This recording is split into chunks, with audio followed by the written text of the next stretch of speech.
Okay, screen दिख रहा है?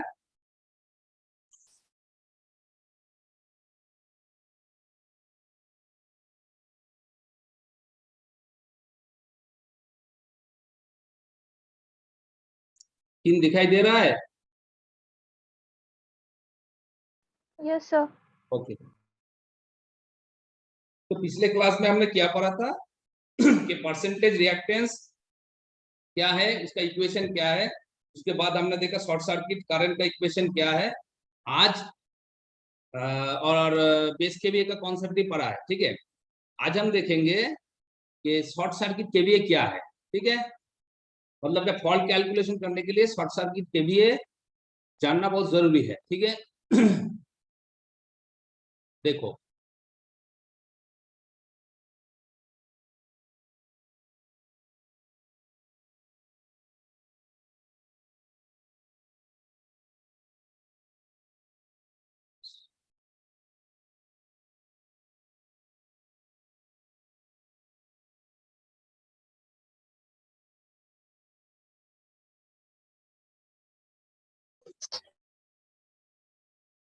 ओके, तो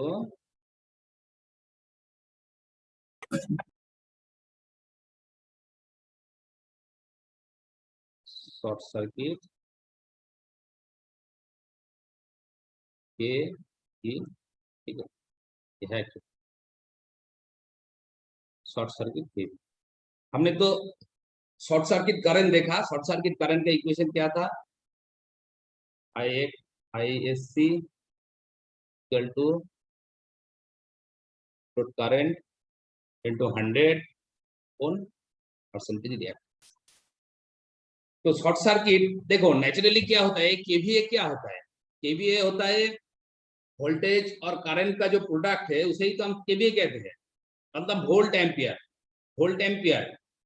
सिर्फ केवीए के बाद अगर करें तो केवीए मतलब कि वोल्ट इनटू एम्पियर, इसे बनता है केवीए। लेकिन शॉर्ट सर्किट केवीए कैसे बनेगा? शॉर्ट सर्किट केवीए जो normal system voltage and short circuit current का जो प्रोडक्ट होगा, ठीक है। यहाँ पर नॉर्मल सिस्टम वोल्टेज एंड ये जो शॉर्ट सर्किट करंट है, इसके जो प्रोडक्ट होगा वही हमारा शॉर्ट सर्किट केवीए होगा। तो हम अब शॉर्ट सर्किट केवीए का डेफिनेशन क्या लिखेंगे? The product of normal system voltage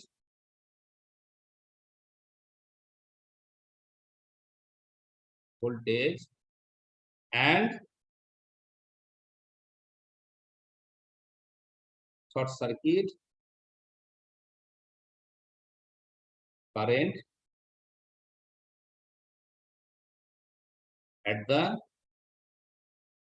point of fault, ठीक है। मतलब ये जो फॉल्ट पॉइंट है, इस फॉल्ट पॉइंट पे ये जो नॉर्मल सिस्टम वोल्टेज है और जो शॉर्ट सर्किट करंट होगा, इसका जो प्रोडक्ट होगा, उसी को ही हम क्या कहते हैं? Short circuit KVA express in KVA is known as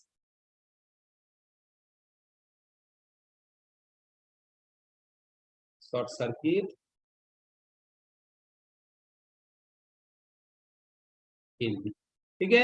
इसे हम क्या कहते हैं? इसे हम शॉर्ट सर्किट केवी कहते हैं, ठीक है। तो इसका जो इक्वेशन बनेगा तो क्या बनेगा, हम देखते हैं। देखो, ये वाला इक्वेशन ले लो। Short circuit current is equal to क्या है? I into 100 by percentage of reactance, ये इक्वेशन है, ठीक है। अब देखो, ये शॉर्ट सर्किट करंट का इक्वेशन है, लेकिन शॉर्ट सर्किट केवीए क्या होगा?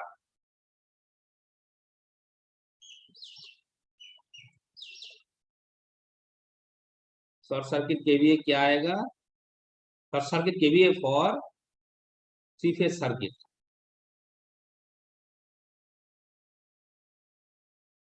थ्री फेज सर्किट, इसका इक्वेशन क्या आएगा?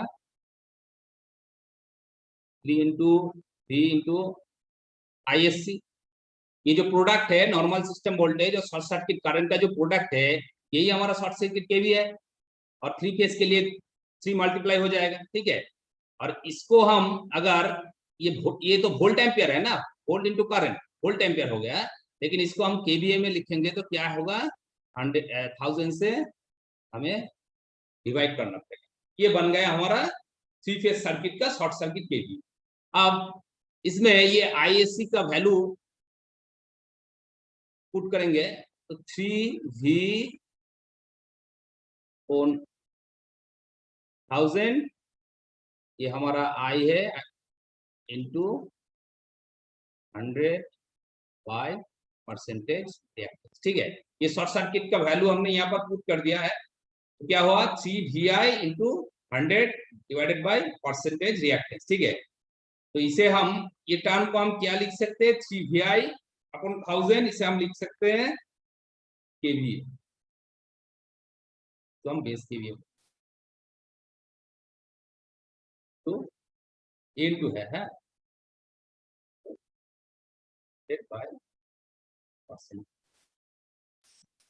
ये बन गया हमारा शॉर्ट सर्किट, ये परसेंटेज रिएक्टेंस, ये बन गया हमारा शॉर्ट सर्किट जो केवीए है उसका इक्वेशन,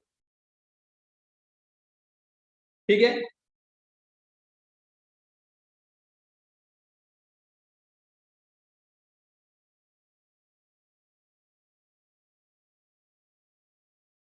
शॉर्ट सर्किट केवी, तो फिर से एक बार देख लो, शॉर्ट सर्किट केवी क्या है? The product of normal system voltage and short circuit current at the point of fault expressed in KVA is known as short circuit KV. इसका जो इक्वेशन है शॉर्ट सर्किट केवीए क्या होगा? Is equal to base KVA into 100 by percentage of reactance, ठीक है। ये हो गया हमारा शॉर्ट सर्किट केवी।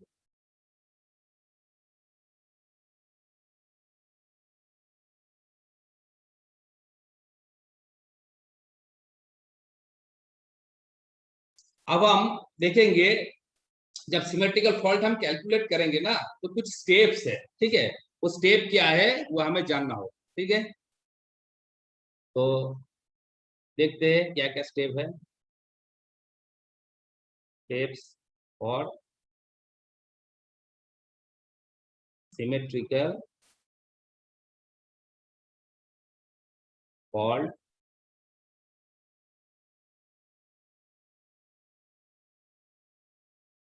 कैलकुलेशन, ठीक है। स्टेप क्या है? पहले हमें ये प्रोसीड्योर क्या होगा? देखो सिमेट्रिकल फॉल्ट बेसिकली क्या होगा? सिमेट्रिकल फॉल्ट मतलब के इसका जो फॉल्ट करंट का जो मैग्नीट्यूड होगा वो इक्वल होगा, एंड उसके बीच का जो फेज डिस्प्लेसमेंट होगा वो कितना होगा? 120 डिग्री इलेक्ट्रिकल होगा। ये तो मैंने पहले ही बता दिया, ठीक है। मतलब कि यहाँ पर ये जो थ्री फेज सिस्टम है, ये थ्री फेज सिस्टम में जो फॉल्ट आएगा, हम थ्री फेज यहाँ पर इक्वल है, ठीक है। मतलब कि आइडेंटिकल है, क्योंकि हर एक फेज का करंट और उसका जो फेज डिस्प्लेसमेंट है वो इक्वल होगा।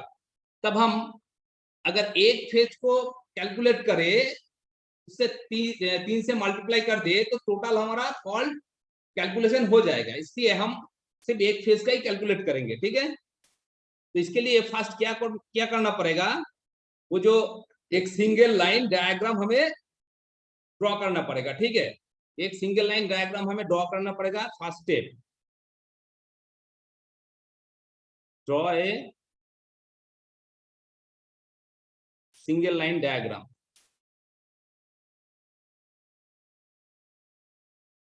Draw a single line diagram of complete network indicating the rating voltage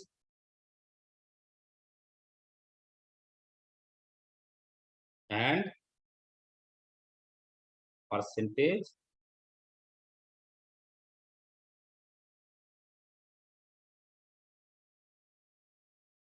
reactance, ठीक है, of each element of each element of the network.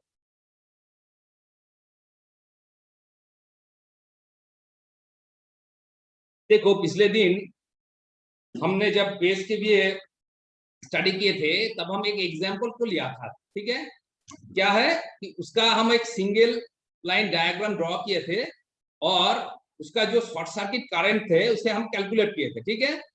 तो वहां पर हमने क्या किया था कि पहले एक सिंगल लाइन डायग्राम को हमने ड्रॉ किया था, है ना, सिंगल लाइन डायग्राम को पहले हमने ड्रॉ किया था। उसके बाद वो जो हर एक इक्विपमेंट सिस्टम में है, हर एक इक्विपमेंट का अलग अलग से परसेंटेज रिएक्टेंस हमने कैलकुलेट किया, इसके ऊपर बेस के भी एक ऊपर, ठीक है, बेस के भी के ऊपर हर एक इक्विपमेंट का जो परसेंटेज रिएक्टेंस है उसे हमें कैलकुलेट करना पड़ेगा। तो यही यहाँ पर है, देखो फर्स्ट क्या होगा, फर्स्ट एक सिंगल लाइन डायग्राम को हम ड्रॉ करेंगे और उसका जो रेटिंग है, मतलब के वोल्टेज रेटिंग है, उसका जो परसेंटेज रिएक्टेंस है, ये सब हमें वहां पर दिखाना होगा, ठीक है, ये फर्स्ट स्टेप है। अच्छा, नंबर 2 क्या है, नंबर 2 है हमें एक बेस केवीए का वैल्यू को चूज करना होगा। मैंने पिछले दिन ही बता दिया था कि हमें एक बेस के लिए चूज करना पड़ेगा, ठीक है। तो हम यहाँ पर सेकंड पॉइंट क्या होगा, choose a numerically convenient value of base KVA and all percentage reactance to this base value, ठीक है। मतलब कि हमें एक बेस केवीए को चूज करना पड़ेगा जो कन्वीनियंट हो, ठीक है, और उसके ऊपर हमें परसेंटेज रिएक्टेंस को कैलकुलेट करना पड़ेगा, ठीक है। ये हमारा दूसरा पॉइंट हो गया। अब हम तीसरा पॉइंट को देखते हैं। तीसरा पॉइंट क्या है कि वो जो सिंगल लाइन डायग्राम है, ठीक है, वो जो सिंगल लाइन डायग्राम है, मतलब के वो जो ट्रांसफार्मर है, वो जो रिएक्टेंस है, हर एक का जो परसेंटेज रिएक्टेंस है, वो उस रिएक्टेंस को लेके हमें एक रिएक्टेंस डायग्राम बनाना पड़ेगा, ठीक है। उसको लेके हम क्या करेंगे, रिएक्टेंस डायग्राम बनाएंगे। मतलब कि ये बेस केवीए के ऊपर जब हम हर एक इक्विपमेंट का परसेंटेज रिएक्टेंस में हम कैलकुलेट करेंगे, वो परसेंटेज रिएक्टेंस जब आ गया तो उस रिएक्टेंस को लेके हमें एक रिएक्टेंस डायग्राम बनाना पड़ेगा। वो कैसे बनाता है, क्यों बनाता है, हम आगे जाके देखेंगे, ठीक है। आगे जब हम एग्जांपल लेंगे तब हम समझ जाएंगे कि ये कैसे होता है। लेकिन अभी इस पॉइंट को क्या लिखेंगे, corresponding to the single line diagram of network, draw reactance diagram showing one phase of the system and the neutral, ठीक है। तो यहाँ पर क्या लिखेंगे,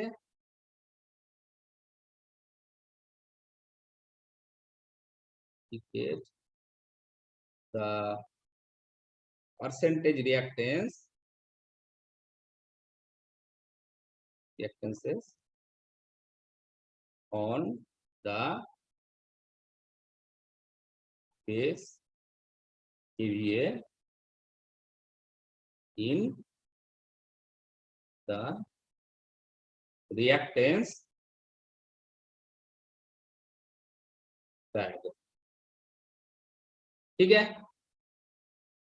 अच्छा, अब फोर्थ पॉइंट क्या होगा देखते हैं। फोर्थ पॉइंट क्या होगा, find the total percentage reactance of the network up to the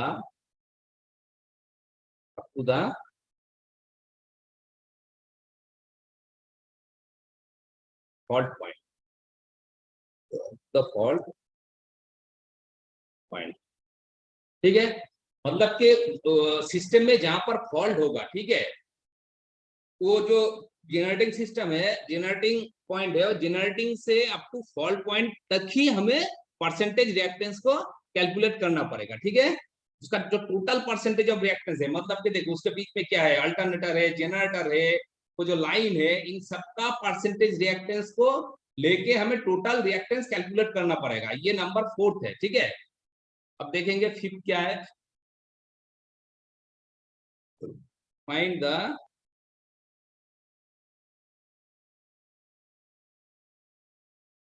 full load current corresponding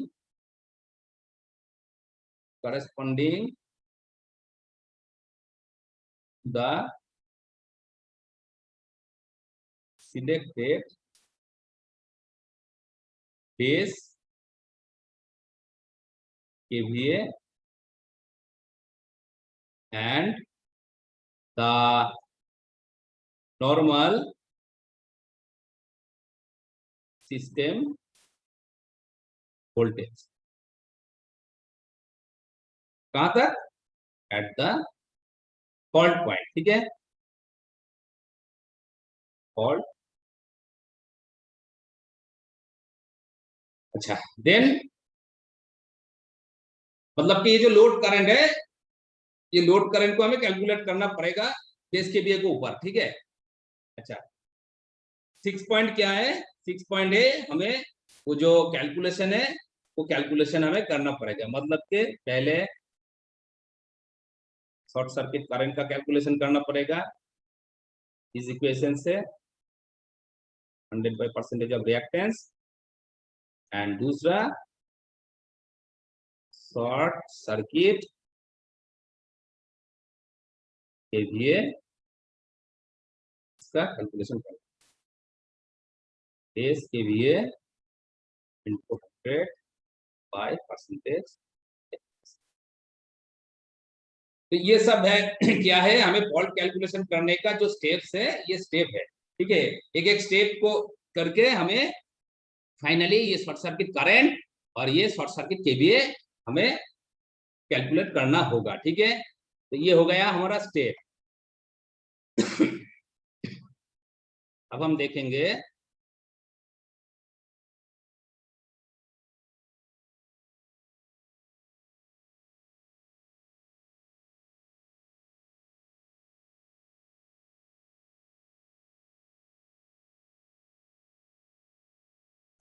अब हम एक एग्जांपल लेके हम समझेंगे ये पूरा फंडा को, ठीक है।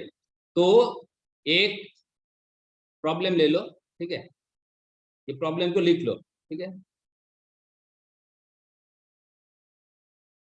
एक एग्जांपल लेते हैं, ठीक है। प्रॉब्लम क्या है, देखो, ए 3 phase transmission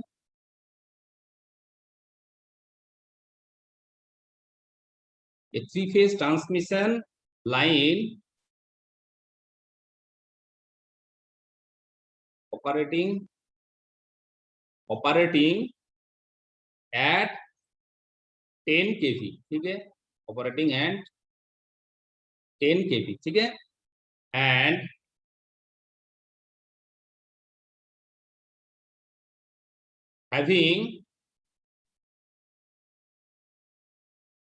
having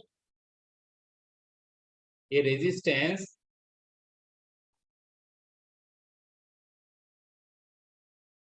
of 1 ohm and reactance of 4 ohm is connected to the generating station bus bar. Station bus bar. Station bus bar through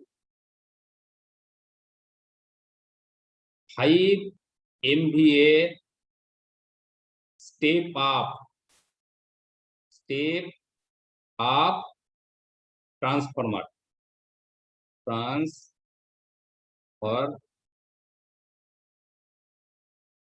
Step up transformer. ठीक है, स्टेप अप ट्रांसफॉर्मर। उसका reactance क्या है? उसका एक reactance है having और reactance of 5%। ठीक है, मतलब कि देखो 3 फेज ट्रांसमिशन लाइन ऑपरेटिंग है 10 kV and having a resistance of 1 ohm and reactance of 4 ohm is connected to the generating station bus bar through 5 MVA step up transformer having reactance of 5%। मतलब कि ये एक 3 phase transmission line है जिसका उसका voltage क्या है 10 kV। उसका जो रेजिस्टेंस रिएक्टेंस है लाइन का, रेजिस्टेंस रिएक्टेंस का वैल्यू क्या है 1 ohm and 4 ohm is connected to generating station bus bar। वो generating station bus bar में कनेक्टेड है थ्रू एक 5 MVA का स्टेप अप ट्रांसफार्मर है। ठीक है, जिसका परसेंटेज ऑफ रिएक्टेंस 5% है। अब the bus bar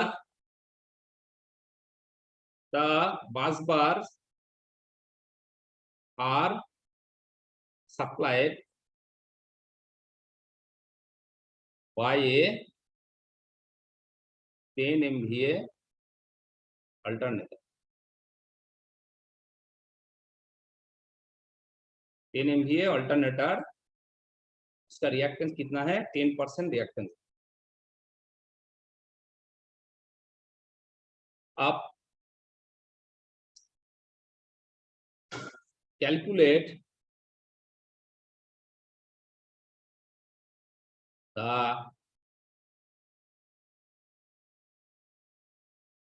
short circuit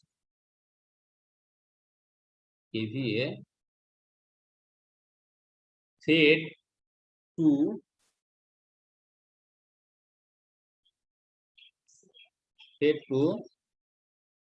symmetrical fault between phases if it occurs। कहां पर? दो केस है। ठीक है, एक केस है क्या है at the load end of transmission line।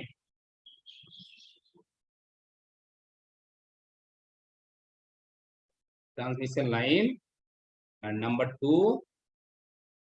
To क्या है at the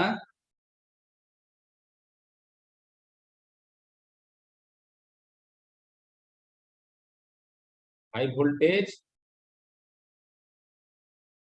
terminal of the transformer. देखो ये हमारा प्रॉब्लम हो गया। मतलब कि क्या बोल रहा है, a 3 phase transmission line operating a 10 kV and having a resistance of 1 ohm and reactance of 4 ohm is connected to generating station bus bar to 5 MVA step up transformer having reactance of 5%। ठीक है, अब क्या बोल रहा है the bus bar are supplied by 10 MVA alternator 10% reactance। अब देखो ये जो बस बार जो ये अल्टरनेटर सप्लाई कर रहा है, इस अल्टरनेटर का ये अल्टरनेटर जो जनरेटिंग स्टेशन से पावर सप्लाई कर रहा है बस बार में, इसका जो रेटिंग है वो क्या है, इसका एमवीए है 10 MVA और इसका जो परसेंटेज रिएक्टेंस है वो 10% है। ठीक है, अब क्या हमें कैलकुलेट करना होगा, calculate the short circuit KVA. fade to the symmetrical fault between phases if it occurs at the load. पहला केस क्या है? at the load end of transmission line, मतलब कि ट्रांसमिशन लाइन का जो लोड एंड है उस लोड एंड तक हमें फॉल्ट को शॉर्ट सर्किट जो केवीए है उसे कैलकुलेट करना पड़ेगा। और एक फॉल्ट हुआ है, कहां पर हुआ है? At the high voltage terminal of the transformer, मतलब ट्रांसफार्मर जो है उसका जो हाई वोल्टेज साइड है वहां पर एक फॉल्ट हुआ है, और ट्रांसमिशन लाइन का जो लोड एंड है वहां पर एक फॉल्ट हुआ है, दो फॉल्ट हुआ है। तो दो फॉल्ट के लिए हमें शॉर्ट सर्किट केवीए क्या होगा ये हमें कैलकुलेट करना होगा, यही इस प्रॉब्लम में बोला गया है। ठीक है, तो वो जो मैंने स्टेप दिखाया है, क्या दिखाया है? सिमेट्रिकल फॉल्ट कैलकुलेशन करने का जो स्टेप है, देखो पहला फर्स्ट स्टेप जो है हमें एक सिंगल लाइन डायग्राम को ड्रॉ करना पड़ेगा। ठीक है, तो अगर हम यहाँ पर एक सिंगल लाइन डायग्राम को ड्रॉ करते हैं क्या होता है देखो,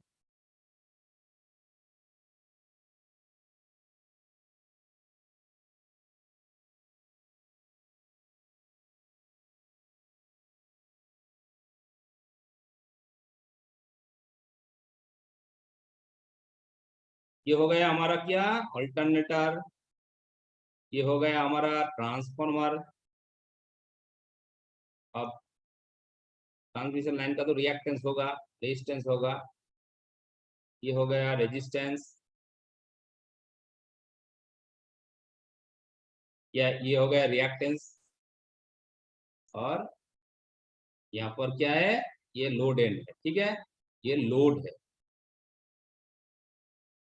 ये बन गया हमारा सिंगल लाइन डायग्राम। इस प्रॉब्लम में जो बोला है इससे ही हम सिंगल लाइन डायग्राम को बनाया। तो देखो आप, ये जो देखो ट्रांसफॉर्म अल्टरनेटर है, ये क्या है? ये तो अल्टरनेटर हुआ है।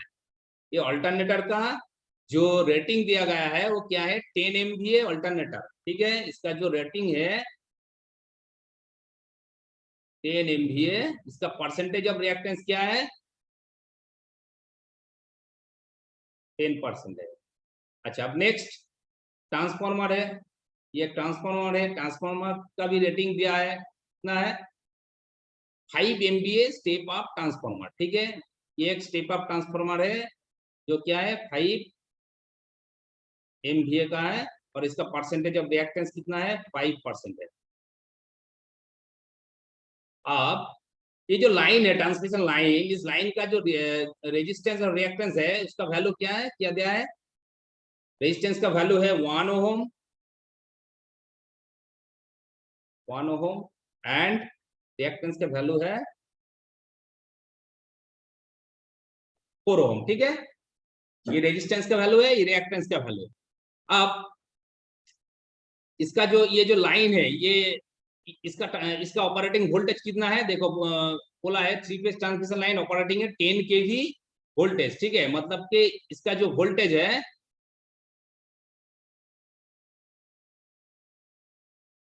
इस वोल्टेज क्या होगा? 10 kV होगा। इस ट्रांसमिशन लाइन का जो वोल्टेज है वो है 10 kV है। अब देखो यहाँ पर क्या बोला कि फॉल्ट 2 पॉइंट पे हुआ है। ठीक है, एक फॉल्ट कहां पर हुआ है? एक फॉल्ट ट्रांसमिशन लाइन के एंड पे हुआ है, मतलब कि मान लो कि यहाँ पर एक ट्रांसमिशन लाइन का एंड है, यहाँ पर एक फॉल्ट हो गया है जिसे हम F2 से डिनोट करते हैं। और दूसरा है at the high voltage terminal of the transformer. देखो ये ट्रांसफॉर्मर क्या है? ये ट्रांसफॉर्मर एक स्टेप अप ट्रांसफॉर्मर है। स्टेप अप ट्रांसफॉर्मर मतलब ये वोल्टेज को स्टेप अप करता है। ठीक है, मतलब इसका जो हाई वोल्टेज साइड है वो कौन सा साइड होगा? प्राइमरी होगा या सेकेंडरी होगा?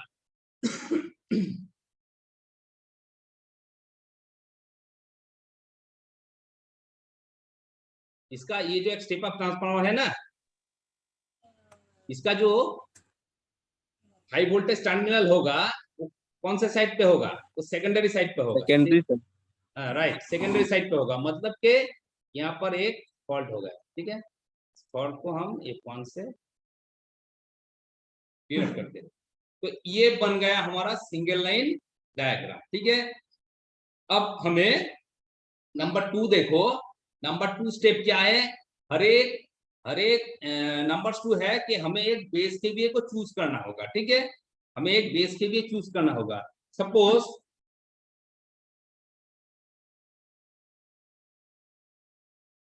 Choose base KVA is equal to, मैंने क्या बोला था जब बेस केवीए पढ़ा था, मैंने बोला था कि जो हाईएस्ट रेटिंग है ना, वो हाईएस्ट जो यूनिट का रेटिंग है वही ले लेना, या तो उसके ज्यादा लेना, तब कैलकुलेशन बहुत इजी हो जाएगा, ठीक है। तो हम यहाँ पर देखो अल्टरनेटर का क्या है, बेस केवी अल्टरनेटर का केवीए 10 एमवीए है, इसलिए हम बेस केवीए ले लेते हैं 10 एमवीए, मतलब 10,000 केवीए। ये हमारा बेस केवीए है, ये हमने चूज किया है क्योंकि ये दूसरा पॉइंट है।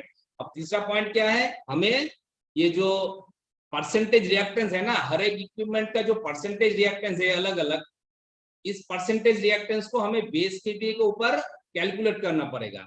जैसे प्रीवियस क्लास में हमने देखा था कि कैसे ये करते हैं। अब देखो यहाँ पर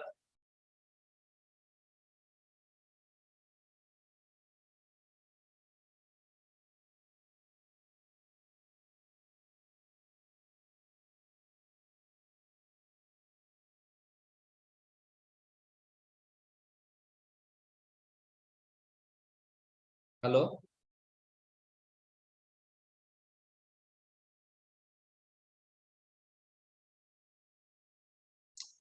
अब देखो पहले क्या होगा, पहले क्या था, वो जो अल्टरनेटर था, अल्टरनेटर का जो परसेंटेज रिएक्टेंस कितना था, 10%। अब बेस केवीए में लेंगे उसका परसेंटेज रिएक्टेंस कितना होता है वो हम देखेंगे। परसेंटेज रिएक्टेंस ऑफ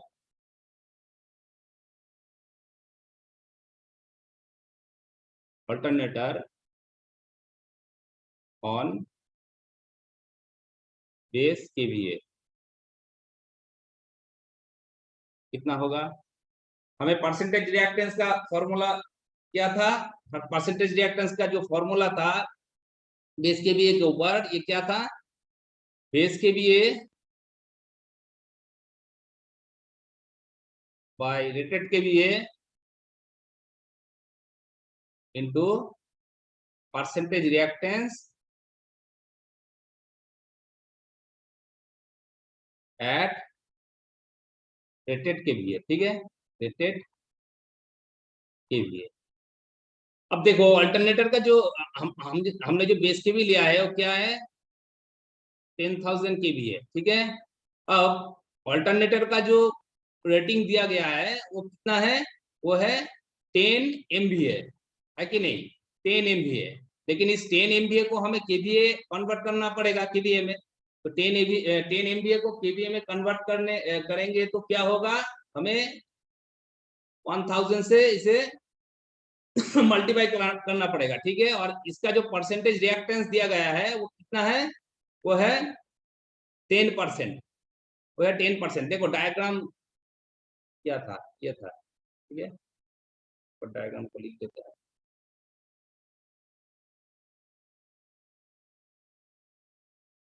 ये हमारा लोड है, ये था 10 एमवीए, इसका रिएक्टेंस कितना हुआ 10%, ठीक है। ये अल्टरनेटर है, ट्रांसफार्मर का कितना था, ट्रांसफार्मर का था 5 एमवीए, का जो रिएक्टेंस होगा कितना होगा 5%, ठीक है। और ये जो 1 ओम है रेजिस्टेंस, रिएक्टेंस का वैल्यू है 4 ओम, ठीक है। और ये जो ट्रांसमिशन लाइन है इसका वोल्टेज है 10 केवी, ठीक है। और यहाँ पर एक फॉल्ट हो गया है F1, और यहाँ पर एक फॉल्ट हो गया है वो है F2, और ये हमारा क्या है, लोड है। अब देखो ये जो अल्टरनेटर है उसका जो एमवीए दिया गया है रेटेड, मतलब कि रेटेड केवीए क्या होगा 10 एमवीए, 10 इंटू 1000, ठीक है। और इसका जो परसेंटेज रिएक्टेंस है वो 10% है, ठीक है। अब यहाँ से हमें कैलकुलेट करना होगा तो क्या होगा, ये वाला कैंसिल हो गया, तो इसका परसेंटेज रिएक्टेंस बेस केवीए के ऊपर कितना होगा 10% ही होगा, ठीक है। अब देखो अब हम ट्रांसफार्मर का लेंगे, ठीक है। ये किसका था, ये परसेंटेज ऑफ रिएक्टेंस अल्टरनेटर का था। अब हम ट्रांसफार्मर का लेंगे, परसेंटेज रिएक्टेंस ऑफ ट्रांसफार्मर क्या होगा, इसका बेस केवीए क्या है, बेस केवीए तो कॉमन है 10,000, इसका जो एमवीए रेटिंग है वो कितना है 5 एमवीए, मतलब के 5 एमवीए, इसको केवीए में कन्वर्ट करो, 1000 से मल्टीप्लाई कर दो, ठीक है। और इसका जो रिएक्टेंस था वो कितना था 5%, इसका रिएक्टेंस 5% था, तो ये हो गया कितना होगा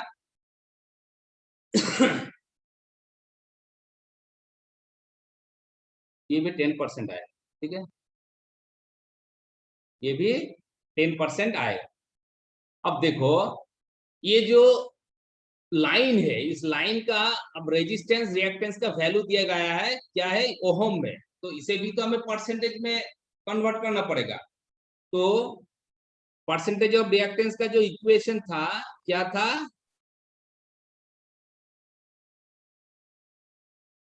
percentage reactance into is equal to KVA into X, मतलब के reactance divided by 10 into KB square, ये था इक्वेशन। परसेंटेज रिएक्टेंस का ये एक इक्वेशन था क्या, केवीए इंटू रिएक्टेंस मतलब के x divided by 10 into KB square. अब यहाँ से हमें परसेंटेज रिएक्टेंस को निकालना है किसका, वो लाइन का, मतलब कि यहाँ पर लिखते थे एक सफिक्स एल, ठीक है। तो केवीए क्या था, केवीए मतलब कि बेस केवीए, ये हमारा 10,000 हो गया।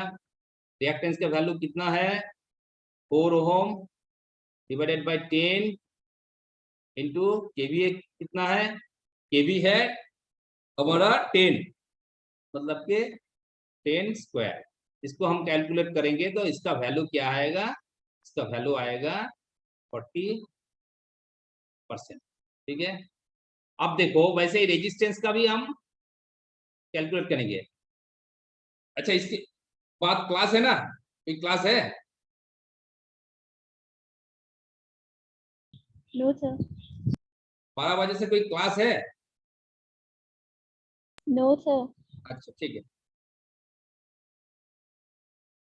तो देखो ये हो गया हमारा लाइन का जो रेजिस्टेंस, ठीक है, मतलब कि परसेंटेज ऑफ रिएक्टेंस रेजिस्टेंस हमें निकालना होगा, तो ये इसका जो इक्वेशन होगा, ये रिएक्टेंस वाला ये जो इक्वेशन है ये सेम होगा, ठीक है।